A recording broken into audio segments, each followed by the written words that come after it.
একের পর এক সেই ছবি আপনারা দেখলেন ফর্ম 7 জমার শেষ দিনে কিভাবে ধুন্ধুমার পরিস্থিতি তৈরি হলো। আর এই পরিস্থিতিতেই এবার পশ্চিমবঙ্গ বিজেপির তরফে কমিশনকে সময়সীমা বাড়ানোর জন্য চিঠি দেওয়া হলো, অর্থাৎ আর্জি জানিয়ে চিঠি দেওয়া হলো কমিশনকে। সময়সীমা আরো এক সপ্তাহ বাড়ানো হোক, চিঠিতে এরকমই আর্জি জানিয়েছে বিজেপি। ফর্ম 7 জমা ঘিরে পশ্চিমবঙ্গে অভূতপূর্ব পরিস্থিতি তৈরি হয়েছে। একজন ভোটার যত খুশি ফর্ম 7 দিতে পারেন, বিজ্ঞপ্তি দিয়েছে কমিশন। কমিশনের বিজ্ঞপ্তির পরও ফর্ম জমা নিচ্ছেন না ইআরও এইআরওরা। ফর্ম 7 জমা দেওয়ার সময় এক সপ্তাহ বাড়ানো হোক, চিঠিতে দাবি বিজেপির। আজ এসআইআর মামলার শুনানি ছিল সর্বোচ্চ আদালতে, যেখানে 3 দিনের মধ্যে লজিক্যাল ডিসক্রিপেন্সির তালিকা প্রকাশ করার জন্য জাতীয় নির্বাচন কমিশনকে নির্দেশ দিয়েছে সুপ্রিম কোর্ট। এবং এরই সঙ্গে বিএল এর মাধ্যমেও নথি জমা করা যেতে পারে, তবে উপযুক্ত অনুমতিপত্র থাকতে হবে, এরকমই নির্দেশ সুপ্রিম কোর্টের প্রধান বিচারপতি। তবে আজকে ঠিক কি সওয়াল জবাব হলো এবং মানুষের যে হয়রানি হচ্ছে সেই দিকটা কিভাবে বিবেচনা করে দেখলো সর্বোচ্চ আদালত, আরো বিস্তারিত আমরা জানবো সরাসরি আমাদের প্রতিনিধি সৌভিক মজুমদারের কাছ থেকে। সৌভিক,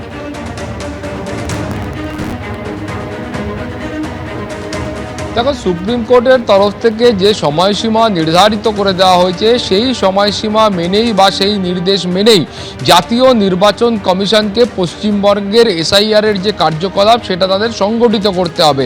কিন্তু এর পাশাপাশি সুপ্রিম কোর্টের যেটা বক্তব্য যে সাধারণ মানুষ তারা কিন্তু এই মুহূর্তে অত্যন্ত চাপের মধ্যে রয়েছে, ফলে তৃতীয় কোনো বিষয় আদালতের মধ্যে উত্থাপন করে সেই বিষয়ের মধ্যে জটিলতা না বাড়ানোই এই মুহূর্তে শ্রেয়।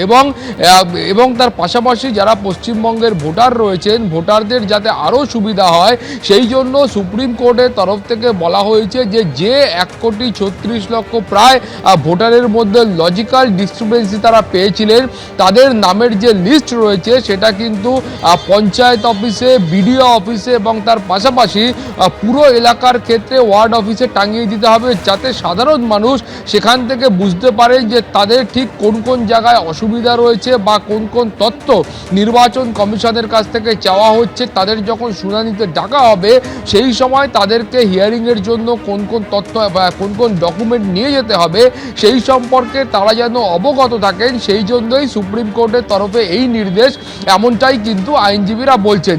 তার পাশাপাশি সুপ্রিম কোর্টের তরফ থেকে এটাও বলা হয়েছে যে এই যে ডকুমেন্ট সংগ্রহ করার যে কাজটা, সেই কাজটা কিন্তু স্থানীয় যে পঞ্চায়েত অফিস রয়েছে বা ওয়ার্ড অফিস রয়েছে বা এই সমস্ত যে জায়গাগুলো যেগুলো মানুষের কাছে অপেক্ষাকৃত নিকটবর্তী জায়গা, সেই সমস্ত জায়গায় করতে হবে। তার কারণ হলো সেটা হলে মানুষকে বহু দূরে গিয়ে তাদের এই যে এসআইআরের শুনানি সেই প্রক্রিয়ায় অংশগ্রহণ করতে হবে না।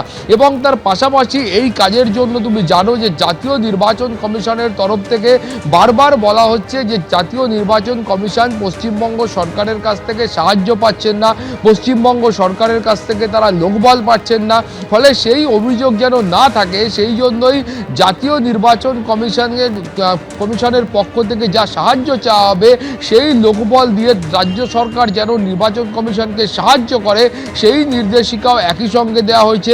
তার পাশাপাশি তুমি জানো যে একইভাবে এই অভিযোগও উঠছিল যে একাধিক জায়গায় এই যে হয়রানিকে কেন্দ্র করে মানুষের মধ্যে বিক্ষোভ, হয়রানির বিষয়টি আজকে সুপ্রিম কোর্টের আলোচনা হয়েছে এবং এই জায়গায় সুপ্রিম কোর্টের আজকের এই নির্দেশ। ধন্যবাদ তোমাকে। সরাসরি চোখ রাখবো তৃণমূলের সাংবাদিক বৈঠকে। আমাদের দাবি কি ছিল যে বিএলএ কে অ্যালাউ করতে হবে, প্রত্যেকটা নির্বাচন কমিশন নস্যাৎ করে দিয়েছিলেন। সেদিনই আমাদের নেতা সর্বভারতীয় সাধারণ সম্পাদক অভিষেক বন্দ্যোপাধ্যায় বলেছিলেন যে আপনি যা করবেন সেটাই শেষ কথা হতে পারে না, আমরা দরকারে সর্বোচ্চ আদালতে যাব এবং আমরা আশা করি সর্বোচ্চ আদালতের কাছে বাংলার সাধারণ মানুষের জন্য মমতা ব্যানার্জির যে লড়াই, সেই লড়াইটা মান্যতা পাবে। মহামান্য উচ্চ আদালতকে আমরা ধন্যবাদ জানাচ্ছি, আমরা কুর্নিশ জানাচ্ছি। আমরা এটাই বলতে চাইছি যে বাংলার সাধারণ মানুষের যে হেনস্থা তার পরিপ্রেক্ষিতে পর্যবেক্ষণ করে আজকে মহামান্য আদালত আজকে সুনির্দিষ্ট কিছু রায় ঘোষণা করেছেন। প্রথম কথা হচ্ছে, আপনারা জেনে আনন্দিত হবেন, হিয়ারিং এখন ডিস্ট্রিবিউটেড করতে হবে, অর্থাৎ পঞ্চায়েত লেভেলে করতে হবে, ব্লক লেভেলে করতে হবে, ওয়ার্ড অফিসে করতে হবে। ডিসক্রিপেন্সির তালিকা টানাতে হবে 3 দিনের মধ্যে, তারপরে 10 দিনের মধ্যে পুরো হিয়ারিংটা কমপ্লিট করতে হবে। এবং শুধু লজিক্যাল ডিসক্রিপেন্সির তালিকা পাঠালে হবে না, সেই তালিকায় কেন তার নাম আছে সেটা কিন্তু বর্ণনা করতে হবে। অর্থাৎ তাকে লিখতে হবে কেন এই লজিক্যাল ডিসক্রিপেন্সি কে তালিকায় রাখা হয়েছে। বিএলএ2 শুধু নয়, বিএলএ2 কে তো অ্যালাউ করতেই হবে। যার হিয়ারিং হবে তিনি যাকে মনে করবেন তাকে নিয়ে যেতে পারবেন হিয়ারিং সেন্টারে। তার থেকেও বড় কথা, অ্যাডমিট কার্ডকে মান্যতা দিতে হবে, আধার কার্ডকেও মান্যতা দিতে হবে, এবং যেখানে আধার কার্ড, অ্যাডমিট কার্ড এদের মান্যতা দেওয়া হবে না সেসব ক্ষেত্রে তার তালিকা সুপ্রিম কোর্টের কাছে নির্বাচন কমিশনকে জমা দিতে হবে। এবং আরো একটা ব্যাপার হচ্ছে, যে হিয়ারিং গুলো আগে হয়েছে আমরা বারংবার বলেছিলাম এটা কেউ রিসিপ্ট পাচ্ছে না। অর্থাৎ আমি যে সঠিক কাগজ জমা দিয়েছি তার কোনো প্রমাণ আমার কাছে থাকছে না। এটা কেন করেছিল? যাতে আমি ওনাদের এই স্বৈরাচারী মনোভাবের বিরুদ্ধে আমরা কোর্টে যেতে না পারি। আজকে সুপ্রিম কোর্ট মহামান্য আদালত আজকে এটা বলে দিয়েছে যে ভাই রিসিপ্ট দিতে হবে, দরকারে হিয়ারিং প্রসেসটা আবার প্রথম থেকে শুরু করতে হবে। তুমি কাগজ নিলে তাকে রিসিপ্ট দিলে না, তুমি তাকে জানালে না যে তার সে কি কি কাগজ জমা দিয়েছে, এই স্বৈরাচারী মনোভাব চলবে না। আমরা যেটা এর আগেও লাগাতার প্রেস কনফারেন্স করে বলেছি, আজকে আবার বলছি যে আমরা যে কথাগুলো বলেছিলাম সেটা যে ন্যায্য ছিল, মানুষের অধিকারের দাবিতে আমাদের যে আন্দোলন, মমতা ব্যানার্জির যে আন্দোলন, অভিষেক বন্দ্যোপাধ্যায়ের যে আন্দোলন, সেটা যে ন্যায্য ছিল বাংলার মানুষের স্বার্থে, আজকে তাকে মান্যতা দিল মহামান্য আদালত। আমাদের এটুকুই বলার।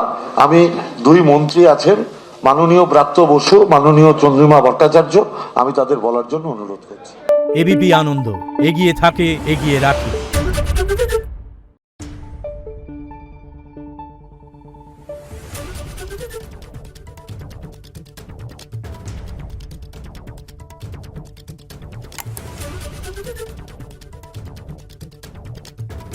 Thank you.